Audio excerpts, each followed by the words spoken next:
Hey boys and girls, it's Miss Candy back with another story for our story time. Today we're going to be talking about Veterans Day, and the title of our book is Let's Celebrate Veterans Day by Barbara de Rupertus. On November 11 of every year, Americans celebrate Veterans Day.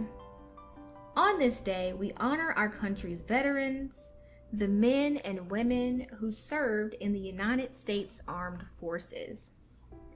Cities and towns across America have parades and concerts. Schools have special assemblies. Many Americans spend time talking with family or friends who are veterans. Listening to their stories helps us appreciate all the ways they've served our country. Who are our veterans? Anyone who has served in one of the 5 branches or parts of the United States Armed Forces is a veteran. The 5 branches are Army, Navy, Marine Corps, Coast Guard, Air Force. Men and women can join one of these branches of the military if they are a United States citizen or legal permanent resident, a high school graduate, at least 17 years old, and able to pass a physical exam. When members of the military complete their service, they are veterans. Anyone who dies or is killed while serving is also a veteran. The 5 branches of the armed forces. We'll start with the Army. The Army is the oldest branch of the military. It was formed in June of 1775, during the early days of the American Revolution. The Army's job is to protect the United States and its allies, or we call them friends, on land. For example, if an enemy attacks a city, the Army will move in to defend that city and drive out the enemy. To do this job, men and women in the Army use armor, such as tanks, air support, such as helicopters, and weapons, such as guns or missiles. Another branch, the Navy. The Navy was formed just a few months after the Army, in October of 1775. The Navy's job is to protect the right to travel freely on seas and oceans around the world. For example, if enemy ships attack, the Navy will drive away those ships or destroy them. To do this job, the women and men in the Navy use a few different things: ships and submarines, fighter aircraft and aircraft carriers, and weapons and missiles. The Marine Corps. The Marine Corps was formed a few weeks after the Navy, in November of 1775. The main job of the Marine Corps is to protect seacoasts. Marines also serve as fast response teams in emergencies. For this reason, they are sometimes called America's 911 force. And they are experts at scouting out information about enemies.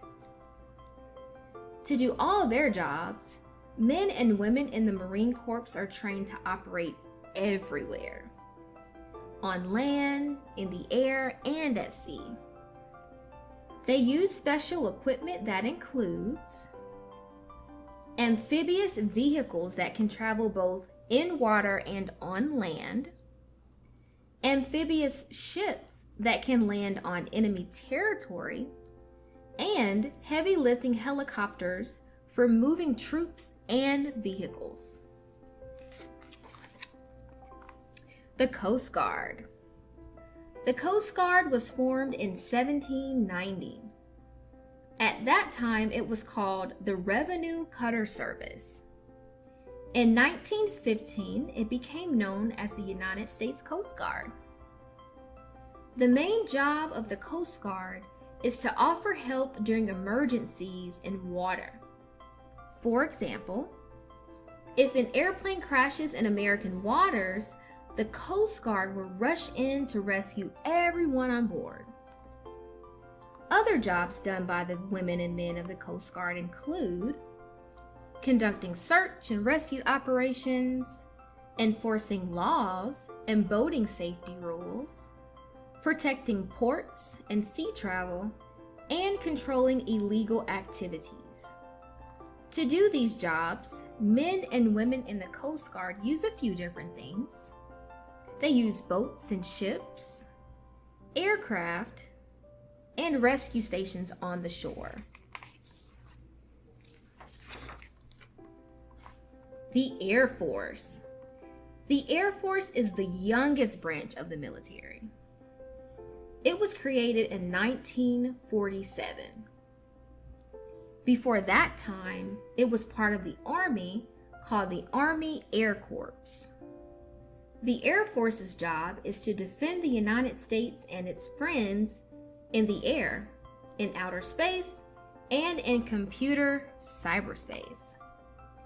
For example, an Air Force pilot might try to stop an enemy's advance by dropping bombs on roads or bridges. To do their jobs, women and men in the Air Force use a few different things as well. Fighter aircraft and bomber aircraft, tanker aircraft used for refueling other aircraft in the air, passenger and cargo aircraft, information gathering aircraft, and helicopters. They also use satellites, missiles, and computers. Veterans Day, Memorial Day, and poppies. Veterans Day and Memorial Day are both national holidays that honor members of our armed forces. Memorial Day specifically honors those who died while serving our country. It is celebrated on the last Monday of May. On both holidays, many people wear red poppies. This tradition began with a poem written in 1915 by a Canadian officer, John McCrae. After he saw poppies blooming on soldiers' graves, he wrote the following: "In Flanders fields the poppies blow, between the crosses row on row, that mark our place, and in the sky the larks, still bravely singing, fly. Scarce heard amid the guns below, from in Flanders fields." Red poppies soon became a symbol of the sacrifice made by those who died in the war. Two veteran groups, the American Legion and the Veterans of Foreign Wars, began handing out poppies in the 1920s. When people receive poppies, they can give donations to help hospitalized, disabled, and needy veterans. So if we are given poppies, we can wear them with gratitude. How Americans support veterans. Since the days of the American Revolution, the government has given special support to members of the military and their families. The Department of Veterans Affairs helps veterans with many things, including health care, education, job training, and loans.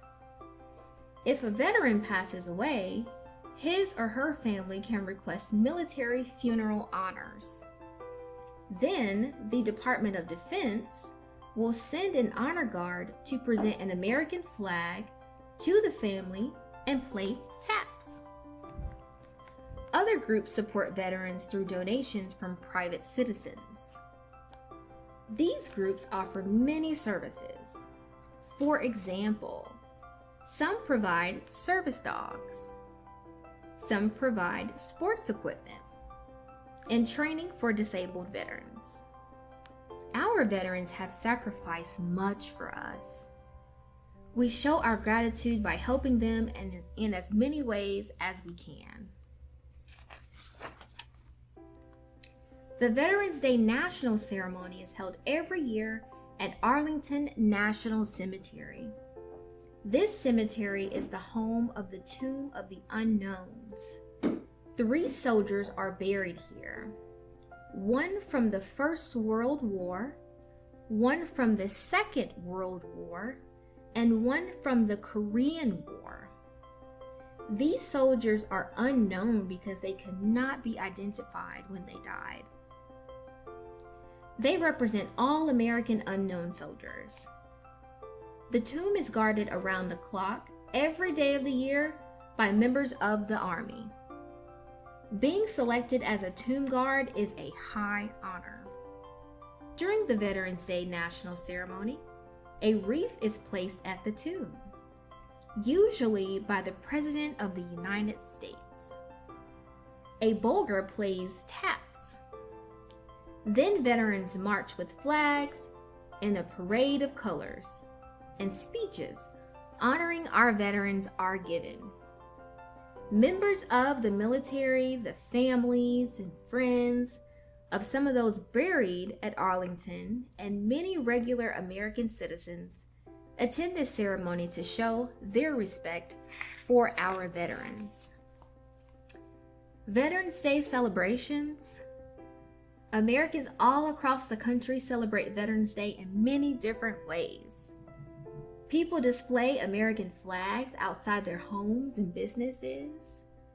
Veterans march in parades through our cities and our towns. Musicians play concerts of patriotic music. People attend freedom festivals and fairs. Fireworks light up the skies. Some restaurants offer free meals to veterans, and lots of people wear poppies pinned to their shirts or jackets. Thank you so much, boys and girls, for tuning in with me today. We read Let's Celebrate Veterans Day by Miss Barbara. So the next time you see a veteran, don't forget to tell them thank you for your service. Have a good day, boys and girls.